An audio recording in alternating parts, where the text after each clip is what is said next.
Powered by Arkansas, for Arkansas. This is Inside Arkansas Live. And welcome into Inside Arkansas Live here on this beautiful day here in the great state of Arkansas. I'm your host, John Neighbors, alongside Curtis Wilkerson and Andrew Ellis, and appreciate each and every one of you for making us a part of your afternoon this afternoon, as it is a Freedom Friday. You made it to the weekend, and we're going to have a lot of things to talk about today. Really diving into Razorback Fall Camp, because that did transpire this morning. And we're going to have a chance to hear from Sam Pittman as well as a few of the players. So we'll get into that. We'll, of course, do the topics of discussion presented by our friends at Freedom Boat Club of Arkansas. We'll get into Alumni Hall question of the day. We'll also have some fun when it comes to the best and worst of the week, because I know we'll have plenty of things going on there presented by our friends at Looper Auction and Realty. We'll do a vibe checking of the chat presented by Basis Health, and get into all the things going on over the sports weekend. But fellas, it's a little rainy out here in Northwest Arkansas, but probably needed. But how are the vibes here on a Friday right before the weekend? A little gloomy out there, man. I'm kind of glad they got the practice in early. Good grief. About the time the press conference started, the skies opened up out there. So, no, it's good, man. Vibes are good. It's cool to see the fellas back out there. I've been consuming every bit of tape and press conference sound bites that I possibly can, getting myself hyped up for this team and everything. But I'm looking forward to talking about it. I'm glad that fall camp is here. I'm very glad fall camp is here. I'm glad for, talking season, that's when we thrive. You know, people talk down on talking season, but when you're a talker for a living, talking season's great. And I'm glad that we have stuff to talk about, depth chart, who's starting where, who's looking good, who's doing what. The fan base has already declared that Braylon Russell is gone. He has left the University of Arkansas, and he's never coming back. So we're off to a roaring start here with fall camp. But seriously, it really is just awesome to kind of get back to the flow of things. And this is the final step before football season, and so I look forward to breaking it all down. But you're right, man. It is very, very gloomy. Sometimes I forget to turn my light on in whatever room I'm in, because it's, the sun's out and, the lighting's good. And I'm kind of like, oh, yeah, I forgot to turn my overhead light on. Today, I could not have made that mistake, because before I turned the light on, it was like pitch black, because it's just so dark outside. But it's fun to be in fall camp for sure. Has school started? No, right? High school? Oh, there's school buses everywhere in my neighborhood. I'm like, it's August 1st, man. Yeah. That's the Holes kids that are getting transported out to the desert. Yeah, that's I right. guess. Or maybe they're just like getting used to their routes or something. But I don't know. It's really weird. I've seen a lot of school buses. I'd say if that's the case, I figure I felt like August 19th was always the day that school started when we were kids. Like it didn't matter what day of the week, August 19th. It was just, you could start on a Thursday, August 19th every time. So don't really know. But hey, when school starts up, that football season's here and everything. And guys, I know we'll play some clips here from Sam Pittman, but let's go ahead and hear from the man, as he has his opening statement as to how he felt about the practice, especially the early morning practice. Here's what Pittman had to say. I thought it was a good morning, good practice, and everybody was there on time. A lot of enthusiasm, a lot of effort out there. Ran to the ball well, ran to catch the ball. Runners looked good. Our toughness, we were tough. Thought we stayed off the ground for the most part well. Got to get better at a few things, snap counts and keying the ball, which happens a lot early in camp, but we will. Those are some things we've got to work on, but we will. And we'll do a better job of coaching that as well. Our transition on and off the field was good, I thought. We had a very good practice. I thought our secondary did a nice job. I like our secondary. I thought they did a nice job out there getting turnovers. And we stayed up and stayed off the ground well. There were some very positive things. I'll let you ask questions and we'll talk about it. So a little bit of coach speak there, but the thing that at least stood out, and I know he went into more discussion about it, was the turnovers. Apparently there were a lot. Apparently about 4 interceptions, I think, is what Larry Worth ended up throwing out there too. And so it goes to one of those things. It depends on the lens you want to look at it. Maybe how the defense is always further on than the offense, so it's about right. But just overall, kind of a classic Sam Pittman opening statement of just going through some of the motions of, hey, this is what looked good. Like their efforts, like the toughness was there, getting off the field, the transition things, all that stuff was pretty good for first practice. the transition thing is usually what he is pissed about at the end of the first practice. He's usually like, "Oh, it's thought they look good. We threw the ball, we caught the ball, but yeah, we gotta be better on our transit, running on and off the field." I've remembered him doing that a number of times, or maybe it's a day 2 thing. Like it's good on day 1, then day 2, he's like, "Oh, they're getting a little comfortable in the transitions there." So we'll see if he brings that back tomorrow. But yeah, that was interesting with the turnover thing. At least it wasn't to the point of last year where they had 6 or 8 interceptions or whatever in that first scrimmage. I heard him say a little bit later, and I thought it was a decent point. He was like, "Hey, some of those were tip balls, but they're still turnovers." Like he still wore it, and they put an emphasis on that. I'm gonna choose on opening day to just be excited about the secondary getting some picks. I think he said what Caleb Booten got one, Julian Neal. Yep. Yeah, Julian Neal got one. That's right. Yeah. So good on those guys for being ball hawks out there. And somebody's got to step up in the absence of Hudson Clark. So I'm glad that they're off to a roaring start on day 1 of camp. Yeah, I love that. I also loved how many people were like really upset about the 4 picks margin. I'm like, dude, did they run 900 plays? Did they run 100 plays? Like, it's like 4 can be a lot. Yeah, if a quarterback throws 4 in a game, but it's like over the course of a practice with 3 different units, it's like that might be 1 for Talon, 1 for KJ, 1 for Trevor Jackson, 1 for Grayson Wilson. It's like that could be like not that crazy of a thing, but I do think it's so funny when we're like hearing these little sentences and we're trying to get our tidbits so we can. But I like that Sam was like, I've got a lot of positive things to say, but you got to ask me about them to like open it up. It's like you got to rub the genie bottle the right way before I can let you in on all these secrets. One thing that I did think was interesting, and you mentioned how normally it's like, oh yeah, we threw and caught well, but we didn't transition well. He goes on later to say that they were rusty catching and throwing the football, but he said they ran to catch the football well. So is that, am I supposed to believe that they ran well but dropped the passes that were thrown at them? It's hard to say. Yeah. But that's why you practice, as he said. So. This is what fall camp is listening to a handful of sentences from various coaches and players and trying to take big picture takeaways from it. It's a great time of year. Yes, it is. And, this is what really stood out to me because I'm going to play these 2 clips, actually, because it's about one particular player, Mike Washington, not the former Razorback basketball player, Mike Washington from years ago, the transfer running back, 6'2", 228, senior that a lot of people felt like, hey, coming in, what was he just going to be a depth guy? Like, what is his role going to be? Well, here's Pittman, as well as Larry Worth and Carmona, talking about Mike Washington and what he's been able to bring to the table so far.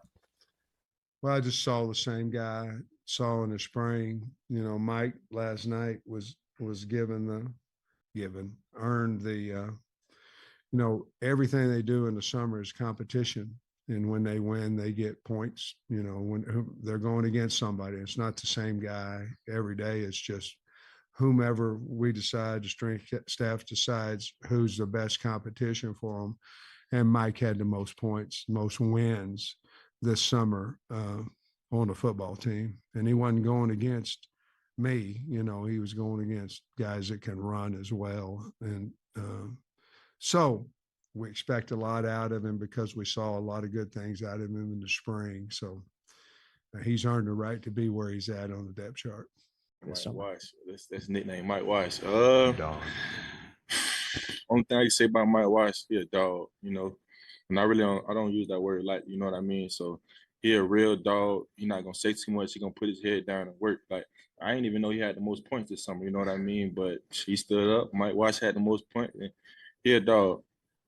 Yeah, I think dog is the best way of saying it. I actually had the pleasure of working out with him one of the mornings. I think it was like week 2 of him like being here. He had to work out early Friday morning for an early class, and I had to work out early for some reason. I had to work out with him, and I was struggling to keep up. I mean, just the way he throws around weight, I was like, man, this dude is something special. So like he said, he's a dog, and I'm excited for you guys to see him on Saturday because he's gonna put up some highlights for sure. So Mike Washington, 1,000-yard rusher, all SEC.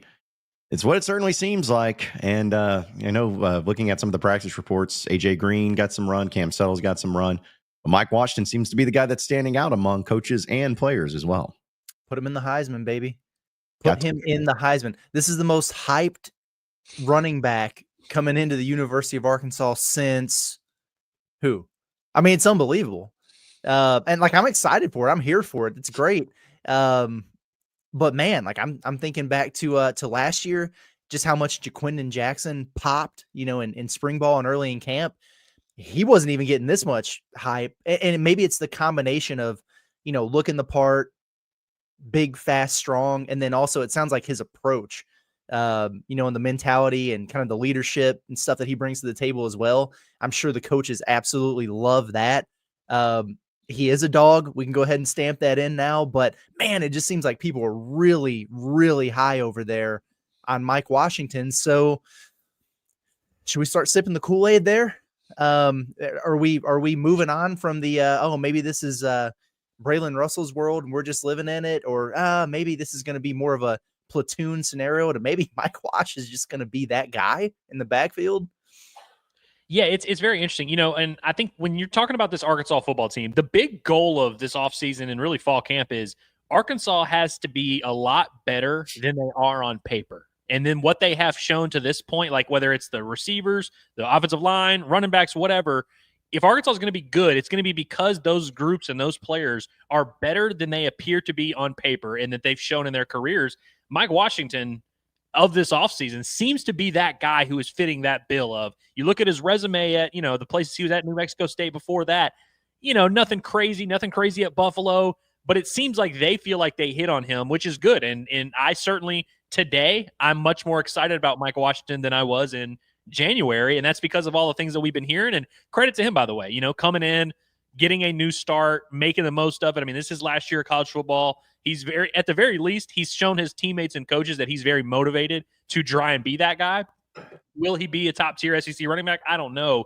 But I just like to hear stuff like this because, again, that's what we're always begging for. Going into spring practice, we were like, I don't know how good the receivers are, but I would love to hear the coaches come out and say, oh, my God, these receivers are tremendous. And then we can determine whether or not we believe it. But it's just nice to hear them say it. And like we said last year, linebacker was kind of that position where they started saying, hey, these guys are way better than they appear to be. And we were kind of like, all right, is that real or not? Turned out to be somewhat real. And so we'll see how, the Mike Washington experience turns out. But definitely this offseason, he seems like a real winner in, one, obviously the weight room. He was dominating the summer workouts and all that. They were very high on him in the spring, and you can see how much his teammates respect him. And look, that doesn't always translate to success in the SEC, but it's certainly a nice starting point. And in terms of the distribution of carries and that workload with Braylon Russell, I texted you guys. I think today is like the first time I've really definitively convinced myself I don't think it's going to be that much of a 50-50 split. Now, it won't be 90-10. It'll, maybe 60-40, maybe 55-45. But I do think Mike Washington is not only going to be the starting running back, not only going to be the featured guy, I think he's going to get the bulk of the carries. Now, we'll see what that percentage ends up being, but we've kind of viewed it all offseason as kind of a 1-2 punch with him and Braylon Russell. And I think it's kind of becoming clear that they like Mike Washington a lot more than they like the other backs on this team. Well, I this kind of takes me back not only to all the love and the hype that Mike Washington's getting here, but I think about something that Sam said yesterday when he was asked about Braylon Russell. It's like, hey, we saw some flashes last year. The big game against Mississippi State. Is he a guy that you think can do that consistently? Of course, Pittman said, yeah, we think he can. But he did throw in there the caveat of, can he stay healthy? Can he stay on the field? Is he a guy who's willing and able to battle through the nicks and bruises that come with being a football player? So he did kind of throw that in there as well. And when I listened to it yesterday, I was like, oh, well, yeah, I know he was kind of banged up and everything at the end of last year and in the spring, whatever. But if you combine that with, the Mike Washington stocks going through the roof here, then, you start connecting some dots here early. We'll see what happens day one of camp, but I do think it's noteworthy on both accounts. Well, the thing about Mike Washington, I guess the hype maybe, because I don't think he got as much when he first committed to Arkansas. It was more about once he arrived on campus and started being seen in practice and everything. But kind of to the point, like you said, Andrew, there's going to be some people that no matter what they hear from Pittman, from the players, or whether they're like, oh, okay, we heard this about so-and-so one time, and but it didn't happen. Sure, fine. Take that for what it is. But I look at it, if you're trying to look at it maybe like a glass half full, maybe more optimistic, I'm going to look at it as, okay, there's this question mark about certain players. And if you keep hearing great things, like extra level great things about a newcomer that didn't really have a whole lot of pomp and circumstance coming into it, but he's just been doing some great things, that's got to make you feel pretty good and maybe even better than anything before. Because it's one thing if we hear about, oh man, our Carmona's just doing some great things, or Xavier Sori's doing great things. Like, yeah, well, they're supposed to be. Like, those are really good players. But it's the uncertainty of certain players and the question marks about certain players that if you hear really great things about it, and not just from one player for one coach, but pretty consistently, then it's kind of like, okay, well, it must be more than just one person seeing this or one person trying to hype them up. There might be some truth to that. And I'm not going to sit here and say if Mike Washington ends up being great, Arkansas is going to win 10 games. But it certainly helps in a position group that lost quite a few from last season and only has one player that you know really much about with Braylon Russell. So to me, I think it's nothing but a great thing to hear this about Mike Washington, and hopefully it ends up being true, because if it's true, Arkansas is going to have, theoretically speaking, as long as health stays there, a really successful running back group that can help out Talon Green in the offense in total. This is the time of year you find out about your football team. And when I say find out about your football team, you're never going to find out right now how they're going to hold up in the SEC. Where will they rank? Like Mike Washington, where's he going to rank among SEC running backs? How's he going to hold up against D-lines? That stuff we're going to figure out later. But what you can find out now is how these guys feel about the position groups, how these coaches feel about certain players. And that's really all you can ask for this time of year. And again, I see a lot of people that are like, oh, wow, so y'all are buying the hype, y'all are buying whatever. No, all we can go off is what they say, and we can hear they love Mike Washington.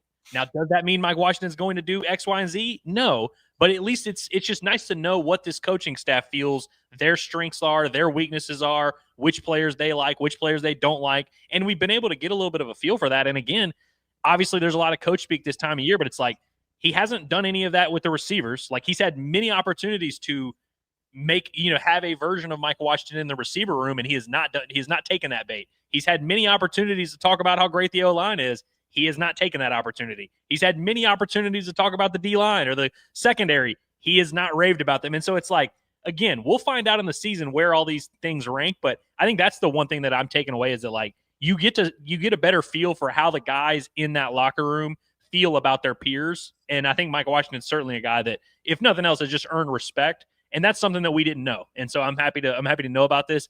I would just like to hear some of this other stuff about some other position groups, because honestly, running back, I wasn't thrilled about the running back room. It wasn't a group I came into fall camp being like, I need them to figure something out at running back, because I feel like running back's kind of a icing on the cake type of position. I would like to start hearing some of these other things about other positions for sure. I do hope that Braylon does stay healthy and, is a productive part of the operation here, whether he's the bell cow or a platoon guy or whatever, a situational back. I don't care, because I just think about the potential of this rushing attack just pounding on people. I mean, you got Talon Green was 6'6". I think he's listed at 235 or something now. Braylon Russell, 6'1", 238 pounds. And then you got Mike Washington, who's 6'2", 228. I mean, these are some big ass dudes that they're going to have running at you. We know that Talon's got speed, and apparently Mike Washington is very fast, especially for his size. So that does excite me a little bit. Sometimes I used to get a kick out of the little scat backs and everything like that. I think there's a place and time to use those guys, but you mentioned the SEC and being able to hold up and everything like that. You would think that with the punishment that's distributed there, they got enough hosses to be able to handle that. Will they be able to get the extra yard this year? A lot of that depends on the offensive line, but what did he say about Braylon Russell, Sam Pittman? That's a big load coming at you or whatever. There's a lot of that with Arkansas this year. At least they got that going for them. Yeah. And in fact, we'll talk about the offensive line here in just a second. But I want to remind everybody that here on Inside Arkansas Live, we're brought to you by our friends over at Hickey and Hole Law, where we know divorce and custody cases are extremely important. They're crucial to try to get through, but they don't need to be something you ever navigate through yourself. You can have help. You can have the great people over at Hickey and Hole Law build you that case and be sure to get it done for you in the best way possible, because every case that they take is important, and they strive to get each one the utmost time and care that it deserves, and they will keep you updated on all their cases and give you all the advice and counsel throughout the entire process. So Hickey and Hole Law offices, they're all across the state of Arkansas. In Fayetteville, Fort Smith, Little Rock, and Mena. You can call them today at 479-434-2414. That's 479-434-2414. Or you can check out their website at hickeyandhole.com. or scan the QR code right there on your screen. It's Hickey and Whole Law. Things are about to get better. All right, so for the offensive line, we're going to talk a little bit about this because Pittman was asked about some of the shifting going on with the offensive line and trying to figure out part of it and working through it. I think yesterday in the press conference, he said, there's a chance that there would be 6 to 7 guys that they're playing, but they'd want to have 5, but just having 6 to 7 guys really competing for those spots. Here's what he talked about when it came to the shifting of the offensive line. Trey, the only shifting that we did, now part of that was me. I said we're 2-spot, and I do not want to bring someone from the 3 and 4 field to the 1 and 2 field. Now, if you have a break, and you could do that without slowing the practice down. I just did not want to do that today. So the only guys that really went in there offensive line wise was Kobe and Shaq. So, Blackstock and E. Harris were the 2 guys that went with the ones, and then we kind of rotated those guys. Right now, we're kind of looking for Kobe and Shaq to play together if they can. They were playing before, they were playing well together before the injury. So we're looking at that combination first with those 2 guys. I didn't want to move Shaq in there with Blackstock. I wanted those 2 guys up. They're meshing pretty good. I wanted to do that. And that was really the only movement that we did on the O-line today. So there you have it. Sam Pittman talking about the movement there. Does that make you guys feel all right about the current situation of the offensive line, or does that just cause more questions and concerns? Which, again, first practice, we know. But just knowing that there's a lot of shifting and some of the guys being mentioned in those roles of the shifting. Yeah, I mean, I'm not really worried about it. I think tide goes to the returners in most cases in the beginning stages of camp.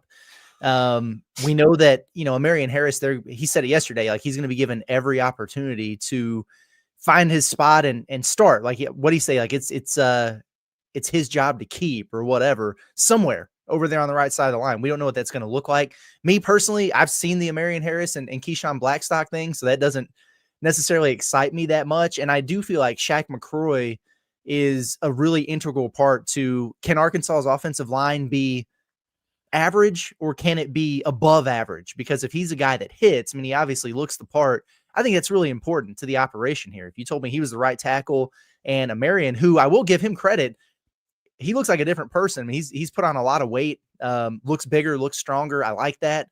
And if you want to have those 2 paired up over there on the right side, that would be cool. It was interesting that he was talking about him and Branham playing together, whatever. But no, like I don't look at that and see the 2 returning guys, running out with the ones and fastball or something today and be like, oh God, they really got some big questions over there. I think they still got a lot to figure out. We'll see what it looks like competition wise. If I had to guess, I would say Marion Harris is going to be in there when it's all said and done. I just don't know if it's going to be right guard or right tackle. Yeah, you're 100% right in that. Like, not all position battles are created equal. When you line up on the first day of fall camp and, one guy being number 1 on the depth chart may mean he officially 1,000% has that spot locked up. And I think that's the kind of vibe we got with Mike Washington because he's not a returner. So for him to be first team, that's actually pretty notable. I don't put a ton of stock in Blackstock and Harris being there day one. Like, that definitely does not mean, hey, these guys are unshakable. They're the starters. They've earned the spot. It's going to be a competition that plays out. Hell, I wouldn't be surprised if by the end of the weekend you see 1 or 2 of those guys in the second group with McCroy and Branham working in with the first unit. I also thought it was interesting that he mentioned them playing together of like, hey, we think Branham and McCroy have really good chemistry. Like, we like them together. But then what does that mean if, say, Marion Harris wins the right tackle spot, but Branham wins the right guard spot? It's like, are you okay with breaking them up? And so I think it's going to be fascinating. I'm sure there's going to be plenty of moving around and cross-training. They love using that term. That's a classic fall camp term right there, cross-training. And so I look forward to watching that play out. But I think, again, all offseason, we've talked about this, and I feel like the majority of the fan base has made this assumption that the offensive line is going to be vastly improved. And that's, you're well within your rights to feel that way. And, maybe it will be. I just think they have to figure out this right side first. Because I do agree, the left side with Robinson at left tackle, Carmona at left guard, and Kittler, who they seem to like pretty much at center. I think he's probably about what Addison Nickel was.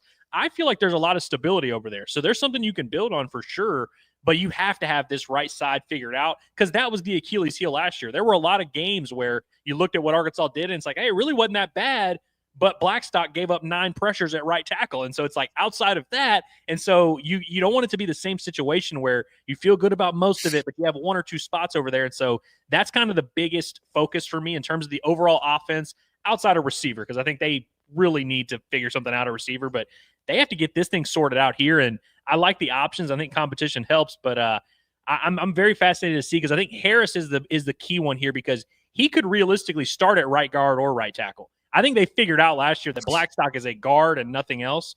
Harris is the one that you can kind of convince yourself otherwise. I don't think any of those other 3 guys fit that description. And so Harris is going to have 2 opportunities to win his job over there on the right side, and we'll see who kind of emerges as that other starter. Well, I'm just glad to hear the thing about Kittler and seeing that looks like he's going to be that center guy, because I was concerned with that element of losing Addison Nichols, and you brought in this Caden Kittler kid who was at UCF. He was the center, and it was automatically like, all right, this is going to be your center. But then there was like a kind of a feeling of him moving somewhere else or not being a center. And I'm like, okay, like you're going to bring in this guy that's supposed to be this, and then he ends up not being this. That's a problem. Like, you don't want to really be breaking in some new center that has never really played center or didn't come in to play center, because you're having to do all this cross training. So it's good to see that.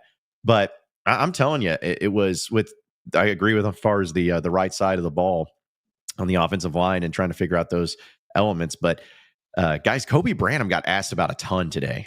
And I'm just wondering, and if this could just be me, if something I'm missing, is it just one of those guys that just is in the mix for a starting spot? Or is there some reason why people, because I feel like his name get mentioned so much when it comes to the offensive line. He's a redshirt freshman, and I know he played a little bit last year, but is there something about Kobe Branham and the approach that they have, or maybe the expectation that they have, as to why he's getting so much attention and so much interest from so many people? It's because during the season, anytime there was a question asked about offensive line depth or whatever, last year, Sam Pittman would bring up Kobe Branham's name. And then he would start talking about how we've got to find a way to get him on the field. We maybe we have a competition here or whatever. And then he saw a little bit of run late in the year and everything like that. And so that carried over, and then, at any point that Sam Pittman's been asked about the offensive line this offseason, it's like, okay, you went out and got these guys out of the portal that you're excited about or whatever, and it would be easy to just mention them, bring them up. Oh, the shiny new toys. And Sam Pittman consistently is bringing up Kobe Branham in that mix, even when he's been out with an injury. So I think it's just pretty clear that he's really high on him there, and so they want to give him an opportunity. And I'm going to be anxious to see what it looks like. It's again, I liked what he said. I like what Ben Souter said yesterday about Cam Ball and how he's come off of that injury, and he just got cleared and he's already benching 385 or whatever it was again. I hope that's the case with a guy like Kobe Branham, who's got his strength and everything back, so he can really be a factor and compete for that position there. When I think about this offensive line, it's comforting to me that 60% of it's figured out on day one. Like, there's just no controversy there. We hear this myth every single camp, and maybe we will again when we talk to Eric Mateos. I don't know, but where they're like, "Oh, we're like 9-10 deep here. Like we got a lot to figure out." This guy right here. It was Tykeus Crawford. Tykeus Crawford. He's coming. All right. He's on his way. He's gonna play. I'm telling you, this is his year. And it just never happened. It was just a myth, man, of, okay, now we've got offensive line depth. Somebody goes down, we can plug and play. We're not going to have any drop off, whatever. And then 5 guys play 99% of the snaps the entire year. And then when you make a change because somebody stinks, there is a huge drop off and it's been a mess. I kind of like where this is headed right now, where it's like you got 3 spots figured out and you have 7 guys, here that you feel really good about. And whatever combination of 2 out of that 4 takes over the right side, you probably still feel pretty solid about going to those guys if you have to in a pinch. So that makes me feel good. And we're not even talking about guys like Doomerville, who's got a lot of experience that they brought in. Who's the other? Broussard, the kid from Ole Miss. So maybe they do have a little bit more playable depth. I don't know if this is going to be like a high-level offensive line. Maybe they're SEC average or whatever. but at least you're going to have some bodies if you have a little bit of attrition. I feel better about that standpoint of it than I have, I think, in the past couple of years. Yeah, I don't think there's a huge gap between, especially some of those fringe starters of like the starting group and the backups. Like I do think they have about 8 or 9 guys that are in that mix that they could realistically play. But I'm with you where I am just simply not buying this myth that you're going to be rotating offensive linemen during an SEC football game. Not going to happen. If, hey, one day I'm sure someone's going to do it. They will be the first to do it. And so we'll see how that plays out. But in terms of the Kobe Brandon thing, I am definitely like intrigued. Because, I mean, again, I'm not breaking any news here. When you're playing offensive line or defensive line in the SEC, if you're a true freshman and you're even almost playable, that's notable to me. Because most of these guys, even 4 or 5-star recruits, I mean, hell, a guy like Shaq McCroy, who looks as much like an NFL guy, Oregon just auto redshirted him because that's just what you do with big guys, playing that close to the football. So the fact that Kobe Brandon was a guy that clearly was rising up the depth chart last year, I think that's something. Now, again, these guys look a lot better before they get out there and play. Because you remember Marion Harris was that guy a couple of years ago where he was a freshman, redshirt freshman, and it's like, hey, this guy's emerging. Devin Manuel was that kind of guy. And then you get out there and all of a sudden you reevaluate. You're like, okay, maybe he wasn't quite as ready for action. But I am intrigued by the Kobe Brandon thing. And honestly, man, like I think at all these position groups, your hope as a Razorback fan has to be that the young guys win out. So I think it would be good for Arkansas if Kobe Branham beat out Keyshawn Blackstock, who you've seen start, and he's a younger guy upcoming. And then, hell, you can, Marion Harris is not an older guy, but I think there's something to be said about Jaquan McCroy being a redshirt freshman, being able to win that job. Would that create some, issues because you'd have 2 starters potentially who are redshirt freshmen who have never played a snap in the SEC? That wouldn't necessarily be the most ideal circumstances, but at least you could say, hey, the young guy, the young talent is starting to win out in that room. It is going to be interesting. And by the way, I saw a couple questions about cross-training and like, is that even a good thing? Why would you even want to be cross-training?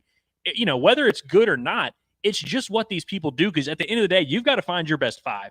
Like whether that 5 includes Carmona at center, Carmona at left tackle, Carmona at right guard, or Brandon at right guard, or whatever, you kind of just have to be able to play the best guys. And so I'm with, like we've said, we don't want to do the rotating and, we've got an or here.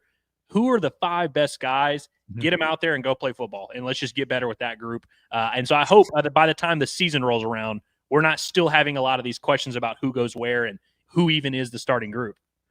That's the hope, at least. And I know that we'll have some chats to get into and get into all your questions and everything, but want to remind everybody that we're presented by our friends over at BetSaracen. It's the #1 sports betting app in the state of Arkansas. It's not even close. They have all the great specials going on for the upcoming college football season. You can get in on all the future bets, as well as looking at Arkansas specifically and saying, hey, I think that they're going to be a great team. I think they're going to win this amount of games. Well, hey, put some money on it and say it with your chest a little bit and win some money with them. But they have all the specials. They have everything with Major League Baseball going on, NFL preseason games, all the great things happening when it comes to winning money. It's the #1 sports betting app in the state of Arkansas. You can download it on your iPhone or on your Android, or you can check them out online at BetSaracen.com.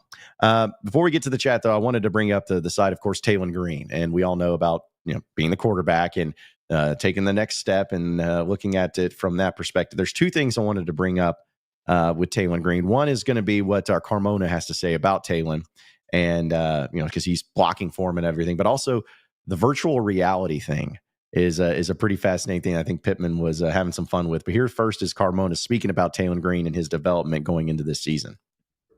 Man, just the way he commands that huddle, it just feels different. The way he gives out the calls just feel different. The way he's kind of giving like little side cues to the wide receivers as they're leaving the huddle. And just kind of the way he's, uplifting the offensive line through, those 5-6 plays where he's like, hey, we got to keep pushing. So I just think that's obviously his second year. He's a lot more comfortable in the playbook. And then also just, realizing, he has to take a bigger step in the leadership role. And it definitely showed today, day one. He's kind of revealed in the last few weeks that he was playing on more hurt than people knew. Ben Souders told us yesterday, you wouldn't believe how hurt he was and how.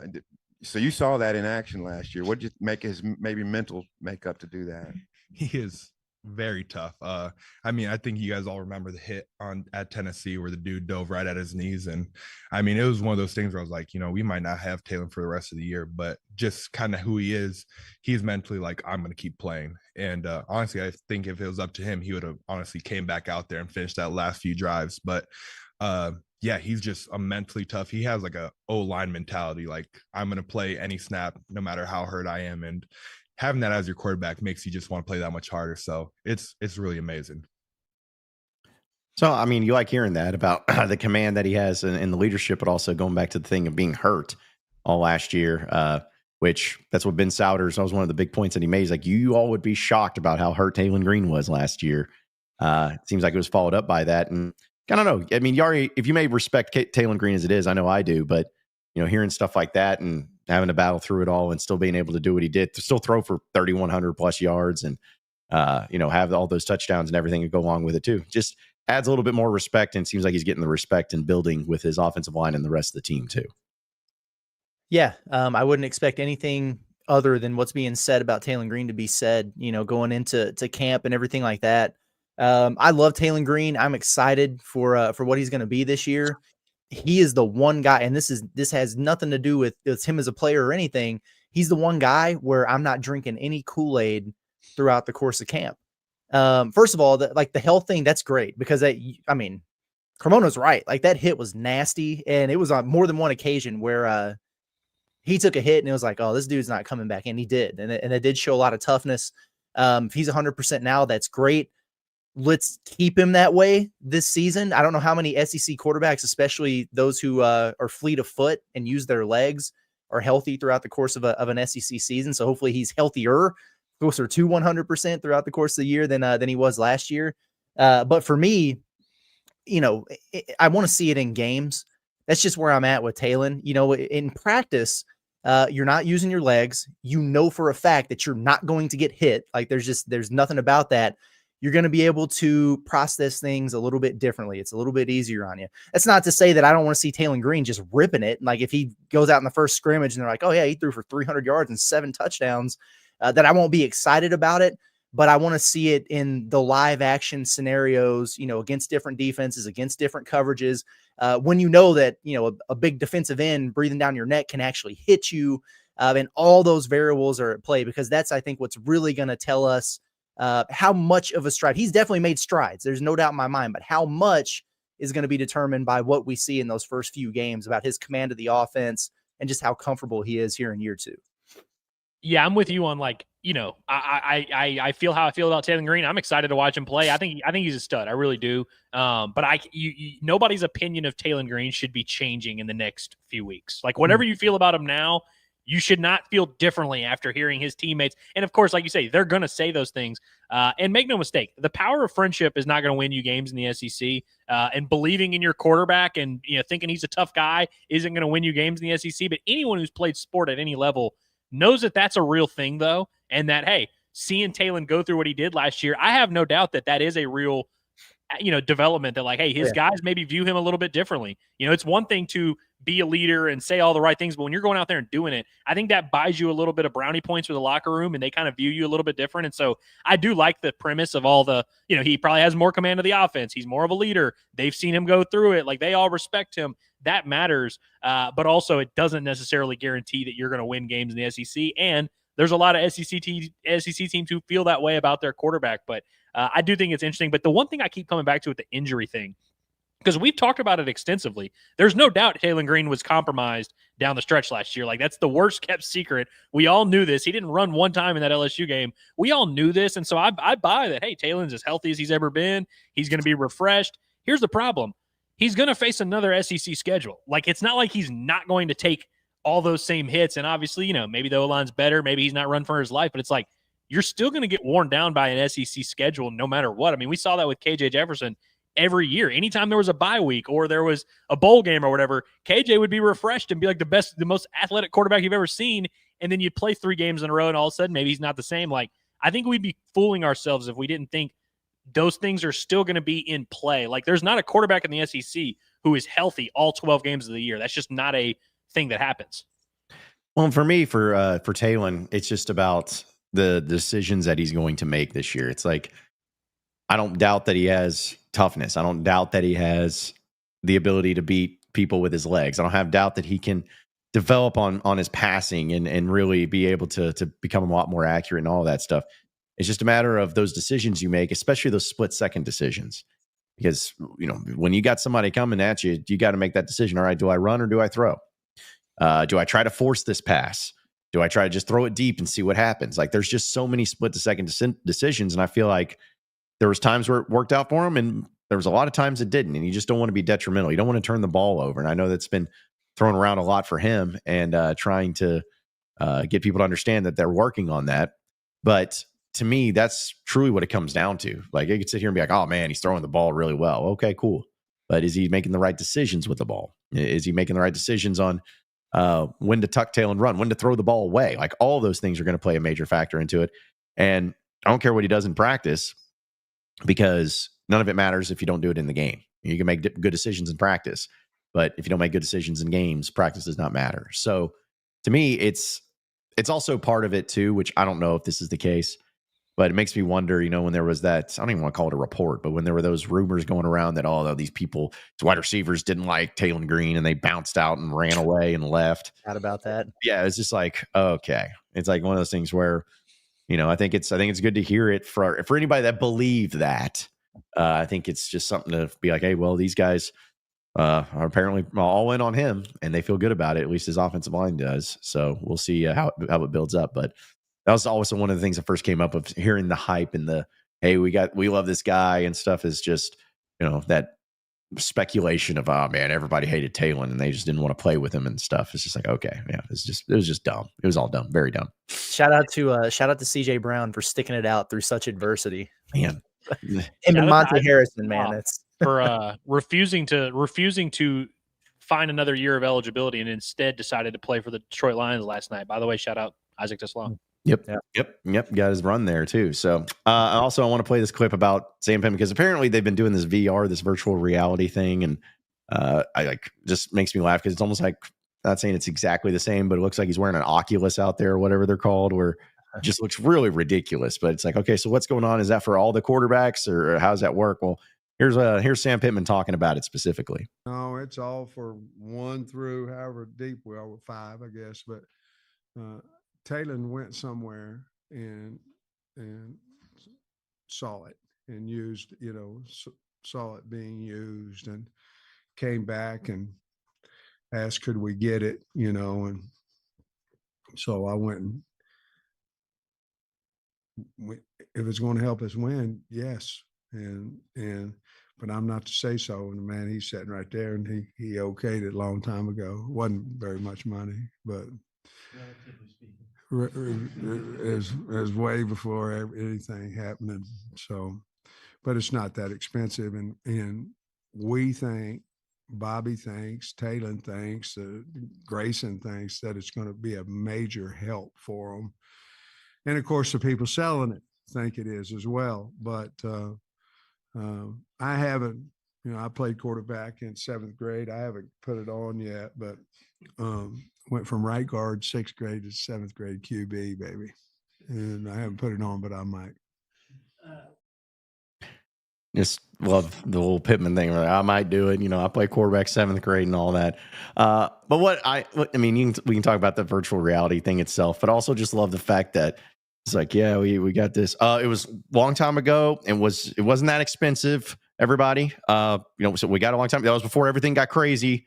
It's like almost like wanted everyone to know that, I know we're saving money and people are going to get upset. Nope. This happened before. It's fine. Everything's fine before everything got crazy. So, but I mean, listen, I don't know what the ins and outs of the virtual reality, but it seems like Pittman's kind of the thing of like, hey, Talon, you want it? You think it'll help? Bob, you think it'll help? All right, let's do it. It's just, I'm going to roll with it. So maybe it does help. I don't know, but it's still kind of funny to see how technology and how things like that can reportedly help your quarterback in becoming a better quarterback in these practices.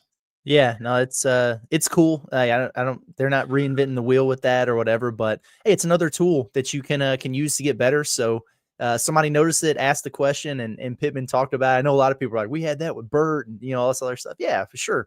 But there's nothing wrong with that whatsoever. I would love to see Sam Pittman wearing it. I think it would be electric. The only thing is, it'd be kind of cool to get like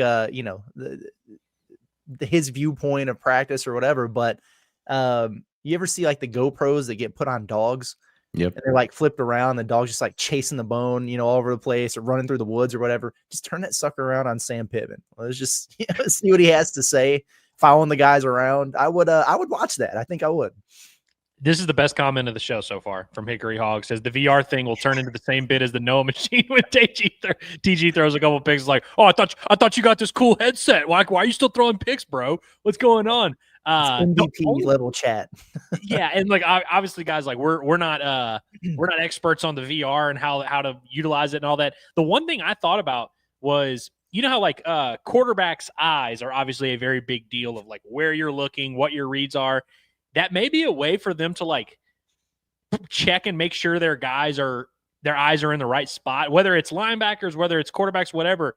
They can kind of look, because they can go back and look and be like, you were looking at the wrong spot. You're looking at this gap over here. You're supposed to be looking over here. But like, yeah, I'm sure they'll find a way to implement this. All these teams in the NFL, it's always funny because they it's not iPads, because I think they're Microsoft, but it's like they have the big things, and every time a quarterback throws a pick, he gets mad. He goes over, starts playing on his little iPad, and you're like, oh man, I'm all for the technology and stuff. Like I want there to be as much of this as they can, and it's up to the programs to utilize it best. I'm sure Arkansas is going to be at the cutting edge of this technology for sure.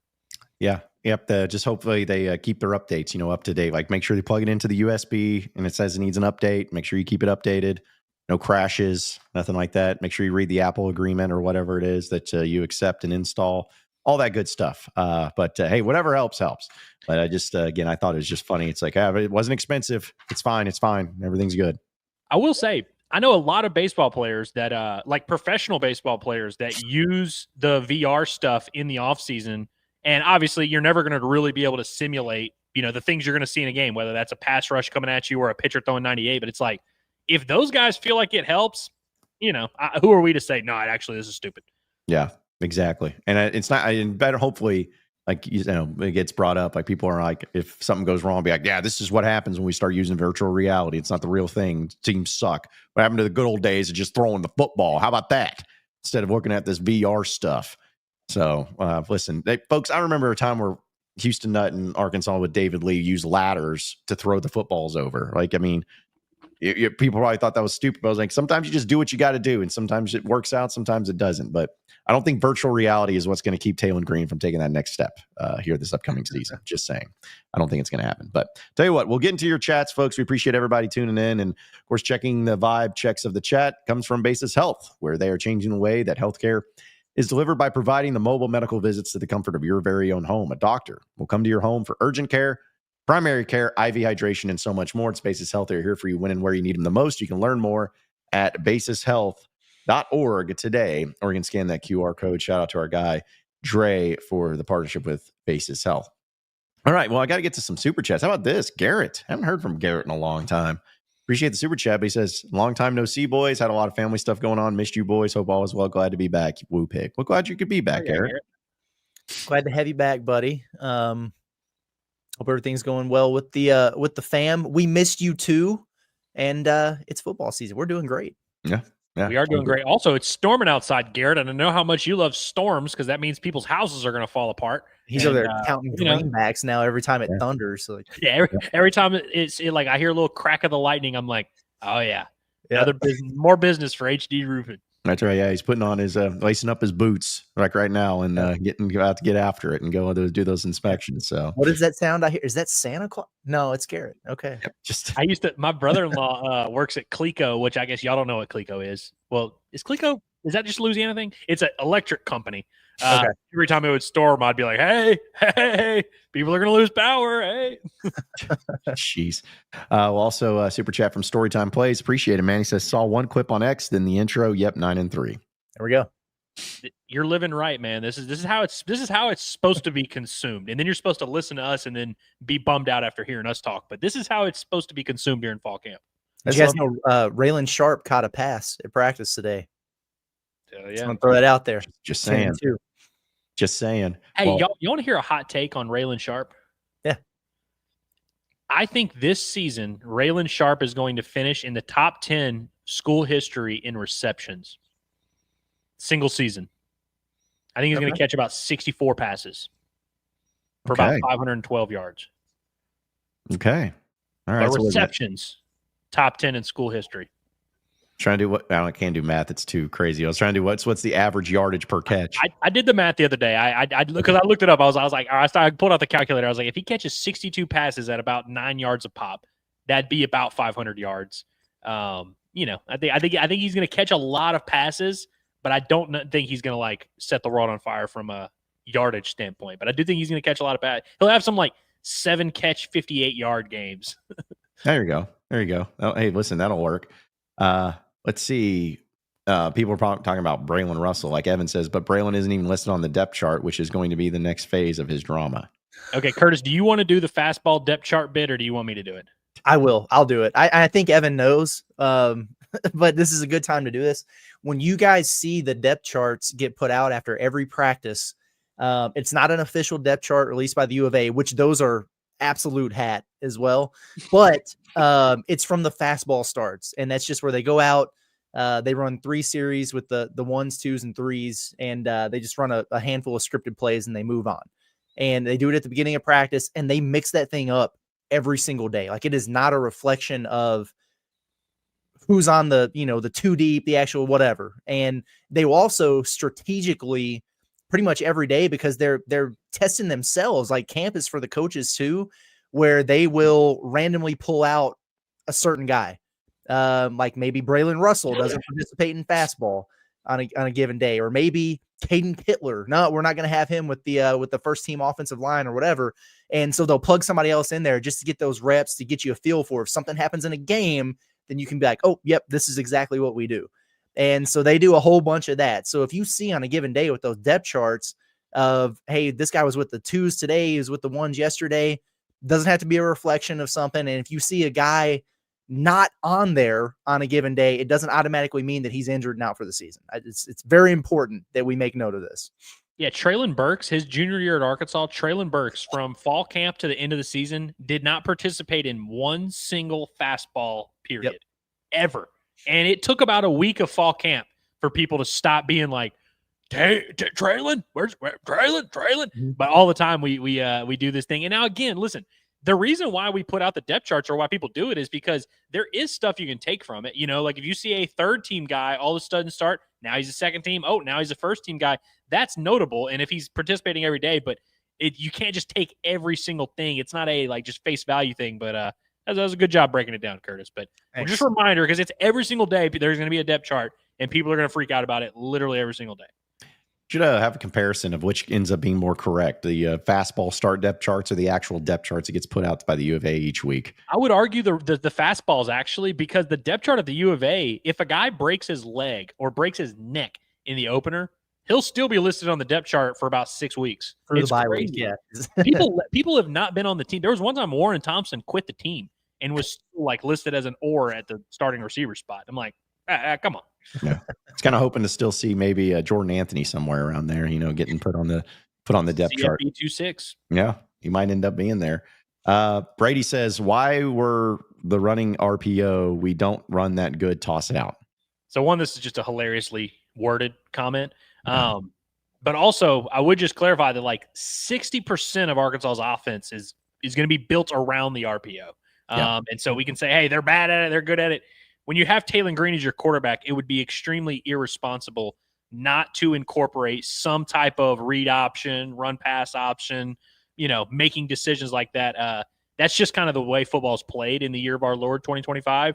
The NFL, they run RPOs. High school, they don't even run the wing T anymore. They run RPOs in high school. The RPO is not going anywhere.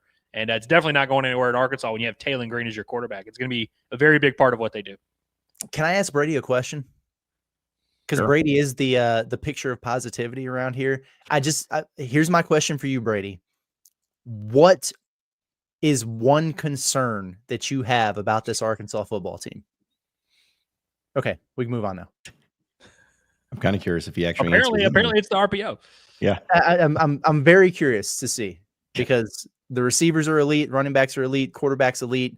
The defensive line is stout. I mean, there's a lot of really good things here.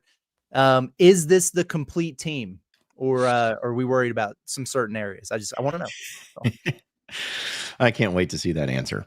Let's see. Evan also says, did I dream that, I think he meant AJ Green was going to be used on defense originally? Yeah. Well, you didn't dream that. That was what the reports. I still remember, I think I posted the us in live reaction when it was announced that he was transferring to Arkansas. Like, oh, man, this is crazy running back. Oh man, can you believe this stuff? And then it's like, well, actually, he's going to be a DB. Oh, why?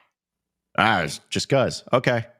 And then later is like, actually, he's going to be a running back. So it's like, okay, great. That's what awesome. It was one of those things. I think, guys, that it was more of like wherever they could fit him or whatever they had a spot for him, whatever they needed help with, and maybe he decided, hey, we need more help at running back than we do to secondary or in the defensive back. So let's just put him there. I don't know. It was very strange, but you did not dream that there was a stretch where he was reportedly going to be a defensive back for Arkansas. Well, dude, this used to be a popular conversation, even going back to his freshman year at Arkansas, because he was a 4-star recruit, big-time player, and in high school, he played corner and was apparently very good at it. I mean, of course, I can imagine, AJ Green in Tulsa is pretty good, but so it was always kind of like a thing. And then when he, entered the portal as a walk-on and signed with Arkansas, I think it was Danny West and Richard Davenport both were like, yeah, it's going to be as a defensive back. And so we were kind of doing this whole thing.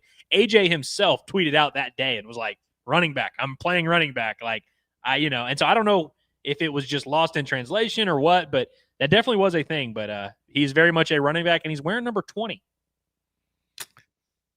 Ronnie Wingo. I'm sorry. That's his number. They should retire it. It's Ronnie Wingo's number forever. Arkansas Razorbacks are the kings of recruiting other position players to be running backs. I mean, I've never seen anything like it. Who was the other ones? I'm trying to remember. I'm just drawing a blank. Domo was a linebacker that played Johnson. Yeah, the kid that committed today. Yeah. Oh yeah. I don't know. Immediately, I always think back to when you had a quarterback in AJ Derby and you moved him to tight end, and he actually ended up being great, or at least solid at tight end. It's kind of like had some good. Yeah, honestly, Arkansas is pretty good at position changes because you remember Froholt was a nose tackle, and then he ended up being an NFL guard. AJ Derby, of course. Quincy McAdoo, people forget, was a receiver. Now he played both in high school, but he moved to defensive back halfway through his freshman year and wound up being SEC all freshman. So it's like Arkansas's low key. They maybe need to just do that more. Play a little Iron Man football.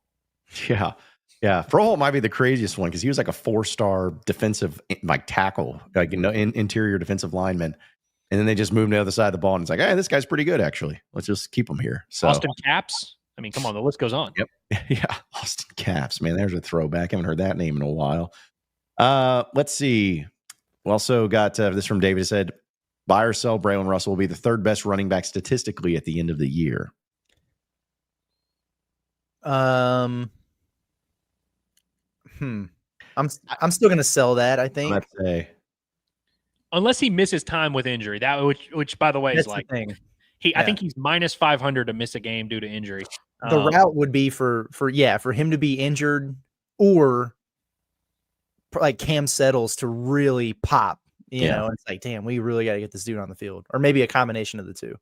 Yeah. Maybe AJ Green, maybe Cam Settles, but yeah, I think if he's healthy, he will get the second most reps at running back. Now third leading rusher, he could be that because I think Talon's going to probably lead, have more yards than him. But if he's healthy and not at least RB2, then I think something went wrong. But I will say there's been a lot of things that have gone wrong in the young career of Braylon Russell. So it's like I don't know, but I do think the injury thing would be probably the clearest path to that. Yeah, so I'll sell it, but I'm not that confident in it. Yeah, I'll sell it because I think he's going to be second on the depth chart at the end of the year, or as far as statistics go for running backs. I think he'll be second. But yeah, still. Let's see. Let's go ahead and real quick as we'll get to our best and worst of the week. But I want to do our Alumni Hall question of the day presented by Alumni Hall. It's the ultimate Razorback shopping experience. You can check them out online at InsideArkansas.com/Alumni Hall. Use that promo code HOGSBY20 to get all the Razorback apparel you could possibly want. They got the jerseys, they got the hats, they got each and everything you could want. And also, too, they're going to have new apparel for this upcoming football season. So you need to check it out that way as well. Again, it's Alumni Hall. Shop them online, InsideArkansas.com/Alumni Hall. Use that code HOGSBY20 for 20% off your purchase. So a pretty simple thing here. If you knew that Arkansas was going to break a school record, individual record, or team record this season, what do you think would be the most likely record they break? Like, what's one that you'd be like, oh yeah, it'd probably be this one particular thing. It could be a good one or a bad one. And even though some people love to be, jerks on Twitter is like, oh, losing streak. Okay, cool. But any particular one? No. Total punt yardage? I don't I don't know, man. So I did some research for this because I was thinking, I was like, man, I don't know if there's a ton of them. So, okay, rushing touchdowns by a quarterback. If you look at the school record page, they don't really have this, so I don't even know if this really counts. I don't know if it goes in the history books, but I believe the record is a 9 by KJ Jefferson in 2022. And I think Matt Jones, the highest he ever had was 8. If there was a quarterback back in the day that had more than that, I was not familiar with them. I did not know about it. Talon, I think, could maybe do that. Now, of course, 10 rushing touchdowns is a lot. He did have 8 last year while being hurt. He had 10 his sophomore year at Boise State, had 9 after that. So I think he's going to be in that range. But here's one that I have for you. Total yardage. Ryan Mallett owns the program record for total offense. And what's funny is he had negative 74 rushing yards. So he actually had 3,869 passing and then lost 74. 3,795 is the total offense record. Let's see. Last year, Talon threw for 3,100 and he ran for 600. So he was like within 100 yards of breaking that last year.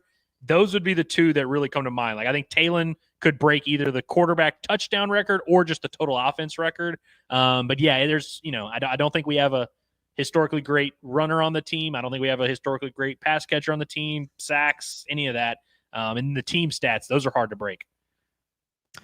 Yeah, because I think the one that I was going to go with was the pass attempts. I think I was going to go with the pass attempts by Talon Green. I think 438 was the most with Tyler Wilson there. Ryan Mallett were the next two after that. Then Austin Allen, then Tyler Wilson, and then Talon Green. And Talon Green only had 50 less passes thrown or pass attempts than what Ryan Mallett did, or Tyler Wilson did at the top. So I'm like, I could see that happening. If he stays healthy, I could see him breaking the record for the most passing attempts in the season. Talon, we are desperate. We need you to break a record, buddy. It's all in your hands. You're the only option we got. Yes. Because I was looking at all the other records. I'm like, man, I don't see one that just would because somebody was like, oh, if you even look at receiving records, like there ain't no way that, Traylon Burks records or Kobe Hamilton's records are going to get beat. There's just not a reality where that happens. Of course, I say that and you watch, it'll happen like in game 2. So Braylon Sharp, just 16 receiving touchdowns. Yeah, just something ridiculous like that. Or who knows? Maybe Mike Washington gets 21 rushing touchdowns this year. Maybe that's what happens, and he breaks the record that way too. So I could see it going a lot of different directions. I tell you what, let's go ahead and do our one of our fun segments here, talking about the highlights and the lowlights of the weeks, and it's the best and worst of the week. It's presented by our friends over at Looper Auction and Realty. Why wait months or even years to sell your home the traditional way? Because at Looper Auction and Realty, they offer a faster and smarter option. Sell your home at auction. No repairs, no contingencies, no drawn-out negotiations. You set the terms, the buyers compete, and you walk away with a firm closing date. So whether it's your home, an estate, an investment property, the auction method puts you in control and gets it sold fast. You can call Looper Auction and Realty at 479-996-4848. That's 479-996-4848. Or visit looperauction.com. It's Looper Auction Realty. Sold in 30, closed in 30. Okay, so for the best and worst of the week, I'll go ahead and start off with the best of the week, because there's been, getting ready for football season and the excitement surrounding it, and everybody getting jazzed up for fall camp, which is, one thing, and that's great and all. But I do want to throw out my best of the week to the fact that with schools in the SEC and college football, it's amazing to see like how the different approaches of what they're covered as and what the fall camp's done and everything. But like Hugh Freeze and Auburn continue to get some people making fun of them. And the clip that came out and out of context was that Hugh Freeze was saying that it requires a lot of length and girth, I believe is what he said, to win in this league. That's all he said. And it caused, of course, a lot of people to be children, and make some jokes and whatnot, which I appreciated. But the video, and I thought I had it, but shout out to Ole Miss, who decided to once again, with Lane Kiffin and them, troll the Auburn Tigers, where they just had these practice drills where they're running through some things.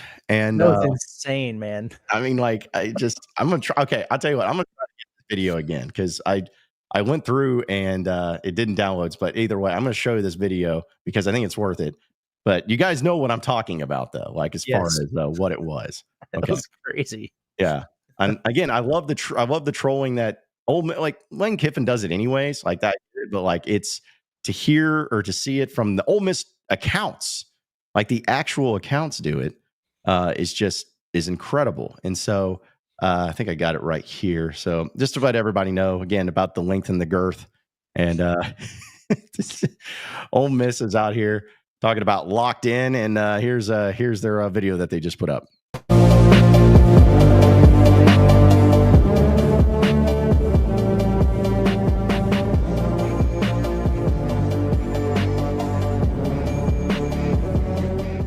A lot of length and girth in that video for sure. A lot of that. There's a lot of that. I'm not going to explain it to you all. If you don't understand what it is, that is what it is. But I just appreciate it, and I love it, and it makes me laugh. And I'm glad I could be like a third party over here just giggling like everybody else immaturely about it. But man, they're on top of it at that media team over there at Ole Miss. Yeah, that was pretty good work. Did you say work or girth? Yeah, I mean, honestly, it's and it's funny because Arkansas did kind of the exact same drill today, but it was with they just had like all the tight ends and running backs who weren't involved with the pads. Way more effective, but not nearly as viral, So good on Ole Miss and the content team for getting that one done. That was pretty funny. I like that. I like that a lot. The best of the week, I always do best of the weekend. I got to stop doing that on Fridays. The weekend is to be determined, right? Yeah. I got to give a shout to Ben Souders, man. I really do look forward to that every year. That's when I really start getting excited about football, when I actually turn the page to football season. And if you're looking for a reason to get excited about Arkansas football, and if you're one of the folks who just gets fired up about that kind of stuff, you got to listen to Ben Souders, because he epitomizes the strength and conditioning coach thing. And all he's going to do is set up there. And it's what every strength and conditioning coach in the country is going to say. I get it. But talking about all the guys who've gotten bigger and faster and stronger, and how they work and how they compete and how they grind and everything about that, there's no way that you can listen to that and not get a little bit of fire going in the belly. So I enjoyed that. I enjoyed him, going at Trey about saying that the team was slower this year than they were last year or whatever. And it was friendly or whatever, but it was just funny to see a little bit of personality out of him. And I thought he really did a good job of explaining some things. But we might not have as many guys who get to that top end speed as we did last year, but our guys are sustaining their high levels of speed longer. I thought it was really interesting. He was talking about Andrew Armstrong, who ran so fast, on that catapult thing last summer. And then he only touched 20 miles per hour, like a couple times throughout the course of the entire season.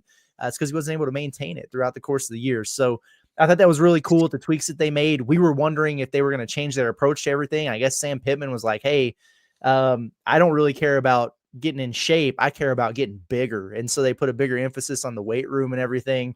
I'm a nerd for that kind of stuff. I loved it. I loved what he had to say about Julian Neal. That really got me going. A guy who got in late out of the transfer portal, but came in as just,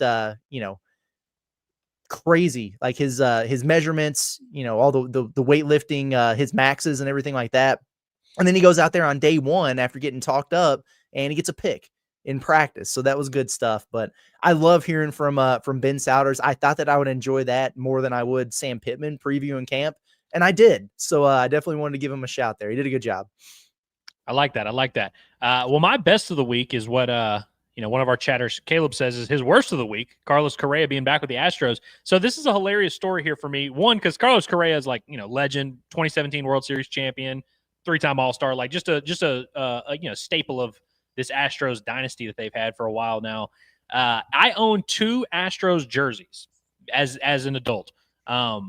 Justin Verlander, maybe my all-time favorite Astro, who, by the way, after I got the jersey, signed in free agency with the Mets, then gets traded back to the Astros. And so I was like, oh, hey, I get to wear my Justin Verlander jersey again.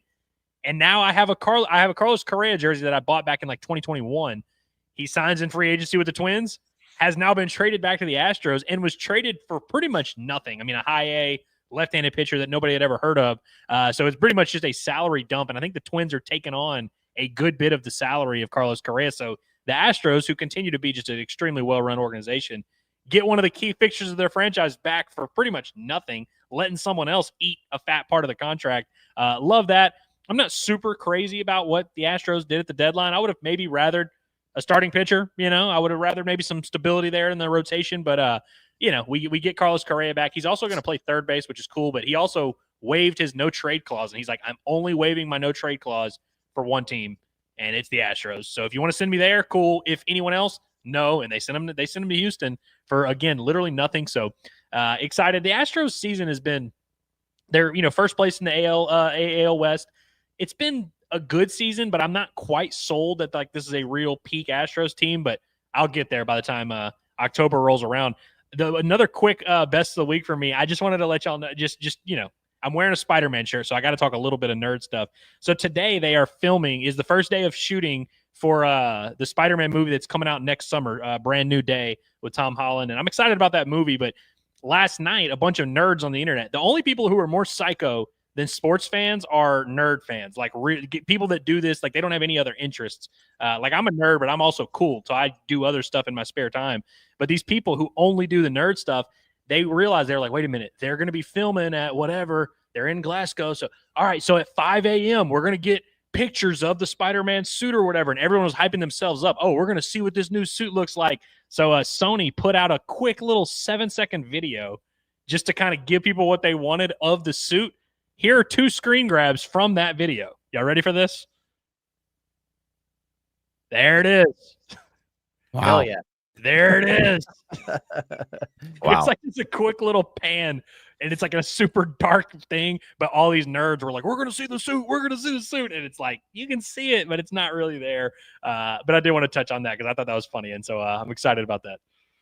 Well, there you go. I guess my worst of the week is a pretty obvious one, but just the thing with Traylon Burks, because, he's somebody that obviously is a great athlete and like just once in a decade type of talent and a specimen from the state of Arkansas. And they've had some ones from Arkansas that, you think about the Darren McFadden's, and it's not to say that he had the most illustrious NFL career, but he was pretty solid. Ryan Mallett had opportunities and played in the NFL for a good bit. Matt Jones, kind of the same thing.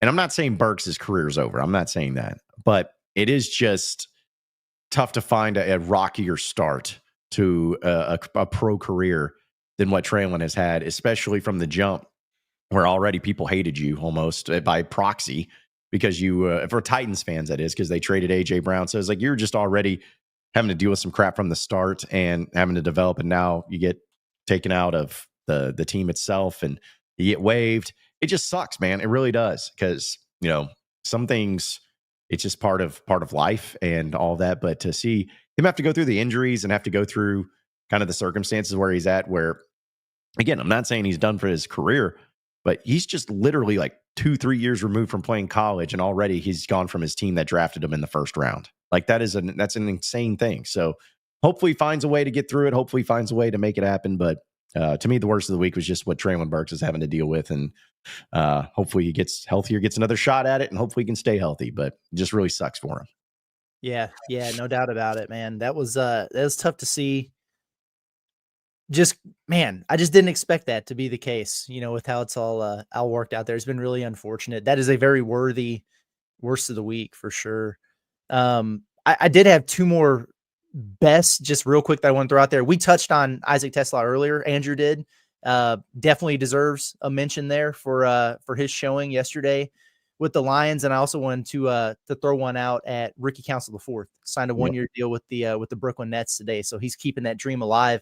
And he got waived by the Sixers not too long ago. So good to see him land on his feet there for sure. Worst of the weekend for me, or worst of the week for me. Damn it, I did it again. The St. Louis Cardinals. I'm so over it with this franchise. They're a joke. I don't care that they got Mason Molina. That trade deadline was awful. It was just awful. They don't commit to anything, and that's why their roster is just a redundancy of mid. Congratulations on shipping off, a bunch of relievers on expiring contracts and getting one noteworthy piece out of it. They didn't move Arenado. They didn't move JoJo Romero when he's got some value. They didn't listen to anything on Brendan Donovan or Alec, none of these guys.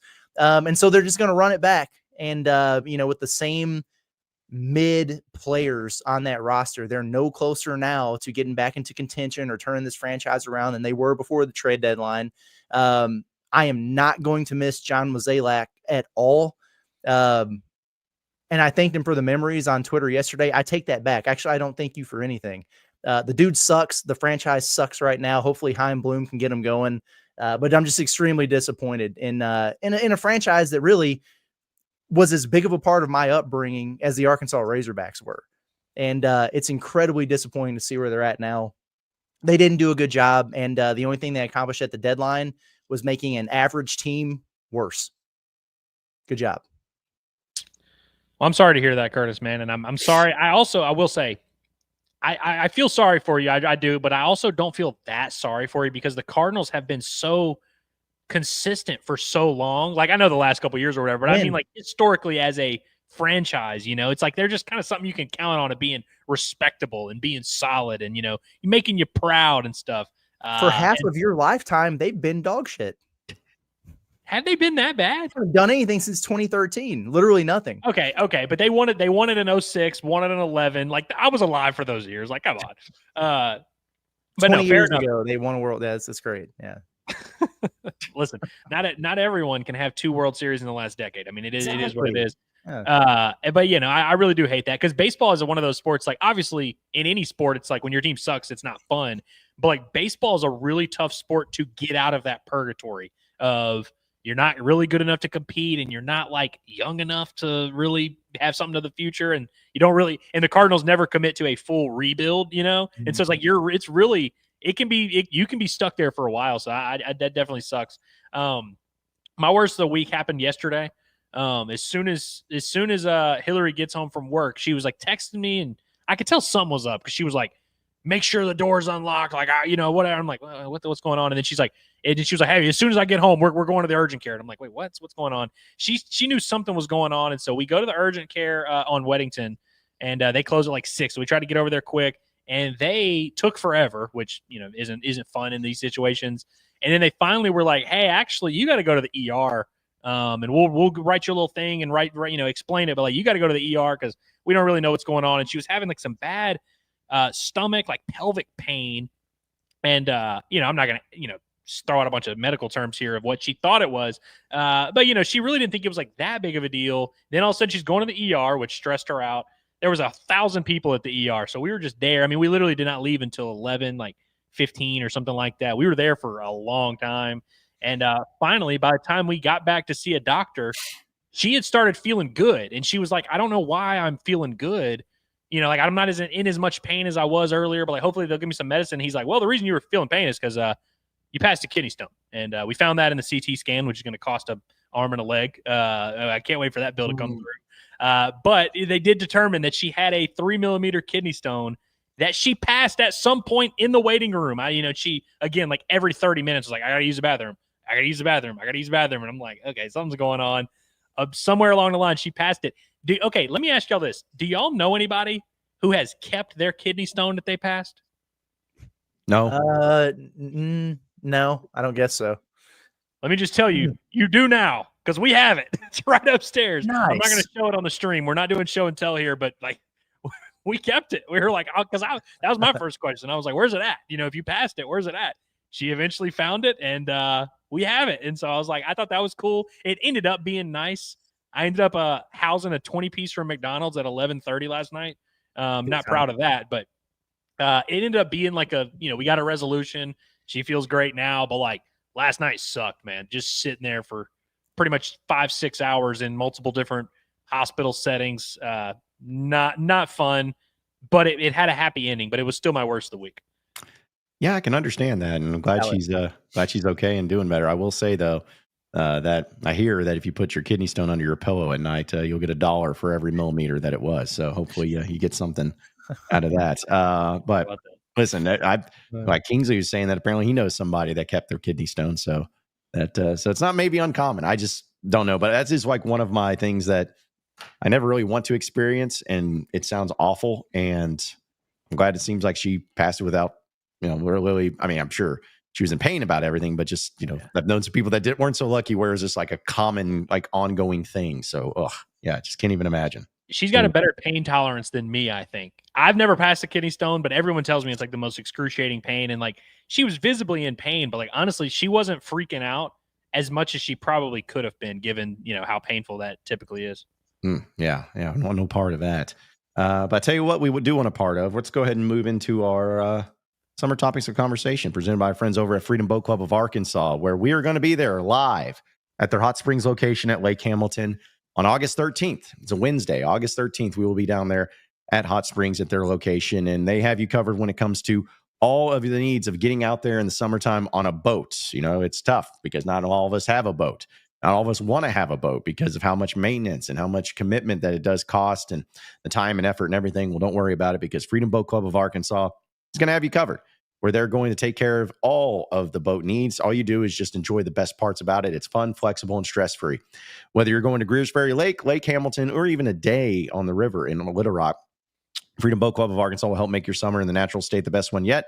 So check out their website at freedomboatclubar.com. That's freedomboatclubar.com to learn more about the benefits of joining the Freedom Boat Club. All right, so we'll get into these questions and get into your chats, folks. On the sports side of things, I'm sure this one will stir up some controversy, but why not? Sports side, what is the worst screwed by the ref moments in Razorback history? Or maybe the one that comes to mind for you, the first one around? I hadn't looked at these yet before we started the show. I usually do. Right away, I'm thinking backward spike, Auburn. Big one. It's a big one. That was not. I didn't do research either, but that's got to be a big one. I'm still very, very salty about that one. So that will be my submission to the cause. Because also that one too is one of the few that directly is the difference of winning the game or losing the game. Like it's not like, oh, you did something that you could have still lost. No, like that one, if it gets called correctly, you win the game and it makes a difference. So yeah, that's a great one. Yeah, that's the correct answer, I think. That is the correct answer. But there's no shortage of these that we can go through. I've mentioned this a few times. The 2008 Ole Miss game, there was a really bad pass interference call that I believe kept Ole Miss. Did it keep Ole Miss's drive alive? Like Arkansas would have gotten a huge stop. Instead, they ended up giving up, a go-ahead score. Or was it an Arkansas one that was not called? No, it was Arkansas. They caught the ball and they called offensive pass interference on Arkansas where they were going to be in field goal range. So, gotcha. And they were down 2. Haddock would have made the kick for sure. Yeah. That one was a tough one. Florida with Tim Tebow. I mean, that was like an entire game, but there was a really bad and unsportsmanlike conduct penalty. I would love to say the 2014 A&M game where Dan Skipper got called for that one behind the play. But I got to say, I think he committed a foul on that play. In the moment, I was like, dude, we got screwed. But then the more I watch it, that's a tough one. Basketball is a tough one because, the officiating, there's not like these big one plays, but officiating can change a basketball game so drastically. The one that kind of came to mind for whatever reason, Curtis, is that Missouri game from about 3 years ago with Jordan Walsh and all those guys, where Arkansas just got called for an insane amount of fouls in a game they wound up losing by 1. It was, yes, that's actually a great pull because that was the game where, Jordan Walsh fouled out in like 12 minutes, which was ridiculous. But it was that charge call against Devo in the last minute that the next day the SEC had to issue the apology. Remember, they were like, oh, yeah, we got it wrong. And that was kind of the difference in the game. That's a great pull. Yeah. That's top 5 as pissed off as I've ever seen Eric Musselman after a game. Yeah, it wasn't like the game with the most stakes ever, but it's like the referees changed that game as much as any basketball game I can remember. It's a great pull. Yeah, that was great. Honestly, guys, I know that, again, there's a lot of ones we could look to, and there's ones that made me mad, but maybe it's recency bias. That was not a jump ball that Nelly Davis got called for. No, it wasn't. That was not a jump ball. And if that's not called a jump ball, I mean, again, Arkansas had their chances, but just saying that late in the game, that those precious seconds of having another possession may have been enough to be the difference. And it was one of the quickest jump balls I've ever seen called in my life. Like, I mean, it was so ridiculous. Honestly, and we can't really call this screwed by the refs, I guess, because Arkansas won. But that St. John's game was insane. Like the amount of contact that DJ Wagner was taking and not getting calls, and then they were just letting the Zuby Ejiofor kid do whatever. Arkansas's entire front court fouls out, and this dude Zuby is like full sprints from half court and just bulldozing guys to get offensive rebounds. I've never really seen anything like that. That's the most I've ever live tweeted about the refs just being piss poor. So if Arkansas would have lost, that would have been, I think, at the very top of the list because it was egregious the entire game, and they won anyway. Yeah. By the way, baseball, I'm not hearing any submissions. The South Carolina game is the one, the Perry Costello game. The what was that? Was it Tanner English was that player they had? Yes. That game is, of course, one. I'm not accepting any submissions from baseball because I just feel like home plate umpires are bad in general, and it's just hard to do. It's just like I've never really felt like home plate umpires really favor one team or the other. It's like sometimes you just get a bad home plate umpire and then the pitches land there or whatever. But I feel like in basketball, officiating really affects the game in a much more deep way. I feel like with baseball, it's like you find out where the zone is. You can disagree with it if you want, but it's like we kind of know where the zone's at. Yeah. Yeah. It's not like Angel Hernandez is in the college baseball landscape of just being constantly with terrible calls at the end of games. It's nothing like that. I need to pull up the guy's name. There's a guy on Instagram who does these reels and he impersonates just like random sports things. And he'll be like umpire who made a controversial call or whatever. And he's like doing the impression of how the umpire's standing there.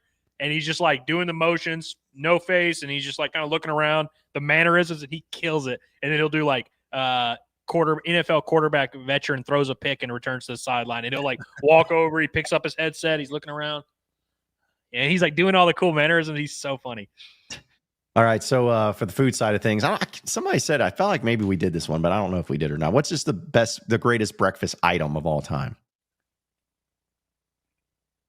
Don't be disrespectful to the pig, by the way. Well, okay. Bacon is my favorite breakfast food, but I am a huge McGriddle guy. Big McGriddle guy. I just love them, man. So if we're talking specific food, bacon's the answer. If we're talking about like item, like a breakfast item you get somewhere or whatever, then the McGriddle would be up there for me. It's up to you. It's up to your interpretation. Yeah. Honorable mention, B's and G's. Yeah, gotcha. I'm gonna B's and G's as in biscuits and gravy. Is that was yeah. Okay. You said it like that, like that's a term we throw out all the time. Yeah, B's and G's. You got there. I think bacon is probably like if we were doing a breakfast draft, I think bacon's probably in contention to go 1-1. I just and by the way, everyone has their opinion of which bacon they like better or whatever. It's like bacon, I like it all. I prefer mine a certain way, but it's like I like it all. If it's super crispy, if it's super fat or whatever, like I'm cool with whatever. Pancakes are very high up there. Now, we could also have a debate here, pancake waffle. I don't really get into that debate because I love pancakes and waffles equally. I understand they're different, and they are very different. I like both, and like I've never wanted one over the other. I know they are different, but I eat them the same. You know what I mean? Mm-hmm. And if I were going to go like a fast food item, I like the Egg McMuffin from McDonald's. But I do love a McGriddle because it's cheaper. Yeah. I mean, $1 or whatever. I'm like, okay, yeah. Yeah. I mean, anything like bacon sausage for me, like, is kind of the just standard. Yeah. It's hard to beat. But I do love me a croissant sandwich, like a breakfast croissant. Yeah. Big fan of those. Or even like a bagel sandwich. Like I'm a sandwich guy. So any type of breakfast sandwich you can make. But I'll tell you this, to trump all of those, breakfast burritos. Those are my favorite thing. I just want to throw it all in there. Just all in there. Yep. Breakfast burrito. Just good. Nobody even considered egg. Yeah. And I love eggs, but like I would never be like, dude, give me an egg, bro. To me, egg is an additive. It's like, it's like if you have sausage with eggs or bacon with eggs, but it's just eggs. Like, even though I'm saying that as I eat eggs by itself all the time, but it's just not like my favorite though. It's not the go-to. All right, and finally for entertainment, what is the most overrated sports movie of all time? Rudy. That's a good call. That sucks. That's a bad take. So hold on, wait a minute, John. You're saying Rudy's great? I like Rudy. I do like Rudy. So I even like Rudy, but I agree with Curtis's assessment that it's one of the more overrated ones. Like I don't think it's like an all-time great, and that's the perception that it has. And also, the Hogs play Notre Dame this year, so piss on them. Yeah. And, Rudy sucks. And Rudy was offsides. Not a relevant person at all. Have you ever seen that Blue Mountain State episode where there's the one kid that's like trying to be Rudy? Yes. he's like, wouldn't it be cool if y'all all went into the coach's locker and did all this? But my answer, and I want to clarify, it's similar to the Rudy thing where it's not even like this is the worst movie ever. And I think it's a borderline entertaining movie, but just based on the perception and how it's covered, I think The Blind Side is up there for me, man. I mean, you want to talk about is there a more pure example of how propaganda can shape the world we live in than The Blind Side? There are millions of Southern moms around the country who think that the Tubies were just these freaking role models, these awesome Southern belles that had this big heart and wanted to help this young man without thinking about how it would help their favorite school that they donate a lot of money to and they shoehorn them into going to. They also, I mean, the Orr family, or I guess the Toohey family with Michael Orr, like they don't even speak. Like he's not on speaking terms with the family. He also doesn't look like he looked in the movie, by the way. Not this big teddy bear looking guy. Shout out to SJ though. I do rock with SJ. That's our guy. But the Blind Side is one of the most overrated pieces of cinema I've ever seen. Oh, but shout out to Houston Nutt. He was good in that movie. Once again, Ellis takes mine because Blind Side was definitely my most overrated. But I don't know. Yeah, I just felt like it was, again, kind of to what Curtis was saying about Rudy. It's like some people consider it one of the greatest of all time. Like it's such a basic thing. And like when I remember seeing the trailers and stuff, it's like, you're changing that boy's life. No, he's changing mine. I'm like, just kill me. Just stab me in the throat and get it over with. It's like, I just needed out of that. So they somehow framed him getting investigated. Like, because they investigated the family because they were like, hey, this is actually sketchy and maybe against the law what y'all did. And they made that a part of the movie and somehow made it like endearing where they were like, no, actually the family was in the right here. I'm like, how did y'all do this? Yeah, it was just an absurd. They made Hugh Freeze look like a decent guy. Yeah. Yeah. Which, fun fact, Hugh Freeze was played by the actor was in he's in a lot of movies. I don't know if y'all remember. Do you remember the movie Oh Brother Art Thou, right? You saw that? Yeah. Remember the guy that you don't swear my fiance? Like that guy? Mm-hmm. So he played Hugh Freeze. And I'm like, that guy's cooler than you, Hugh Freeze. That was a terrible connection there. But Brother Where Art Thou is a great film. Oh, yeah. I have bad news to report. What's up? Smitty misinterpreted the conversation. He thought we were asking what's one of the most important films of the last 30 years. And so he said Benchwarmers. We're trying to talk about overrated movies. We're not saying movies that are objectively great, Smitty. That's not what we're doing here. And if you think Benchwarmers is one of the most overrated movies, I hate to say it, like you might have to leave. Yeah. That's a great work of art right there. Man. All right. Well, let's go ahead and get to a few chats here before we roll out of here. Shout out to Timothy Long for the super chats. I mean, he says, hey guys, what's up? Miss y'all. How many away football games are y'all going to this season?